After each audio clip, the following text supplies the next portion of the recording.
अस्सलाम वालेकुम रहमतुल्लाह। अच्छा, बच्चों की तरबियत में जो एक बड़ी गलती की जाती है वो ये है कि जब वो छोटे होते हैं तो जब वो हमसे बात करते हैं ना तो हमारे लिहाज से तो वो बड़ी ग्राउंडलेस सी बात होती है। आप कहते हैं भाई इसका तो शायद कोई मकसद नहीं है, वैसे बड़बड़ा रहा है और हम कोई अहमियत नहीं देते।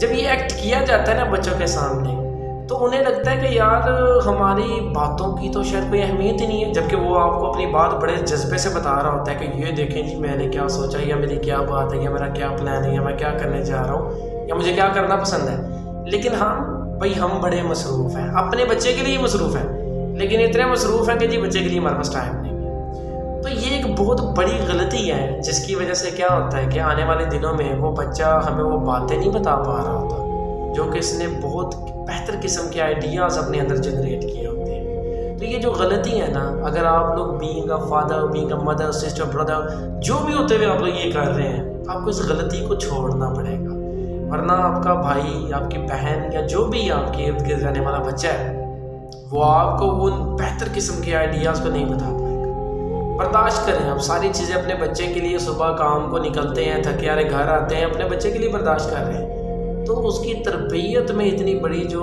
एक खामी रह जानी है ये आप लोग बिल्कुल भी बर्दाश्त ना करें, बल्कि इसके ऊपर फोकस करें, इसे ठीक करने की कोशिश करें। क्योंकि आने वाले वक्तों में बच्चा तभी आपको अच्छे आइडियाज़ सुनाएगा जब आज आप उसकी टूटी फूटी बातों को वैल्यू देंगे।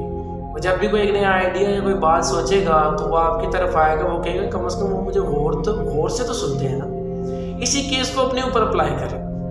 हम नॉर्मली उसी बंदे को सुनाते हैं अपनी बातें, अपनी दुख दड़ियाँ, खुशी वाली बातें, या जो हमें सुनता है।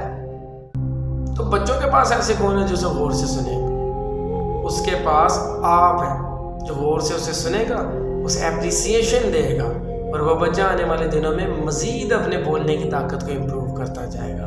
तो प्लीज़ अगर ये मिस्टेक आप कर रहे हैं तो ये मिस्टेक मत करें और अपने बच्चे की बातों को वैल्यू दें, बच्चे को वैल्यू दें। Thank you so much. जज़ाकल्लाह।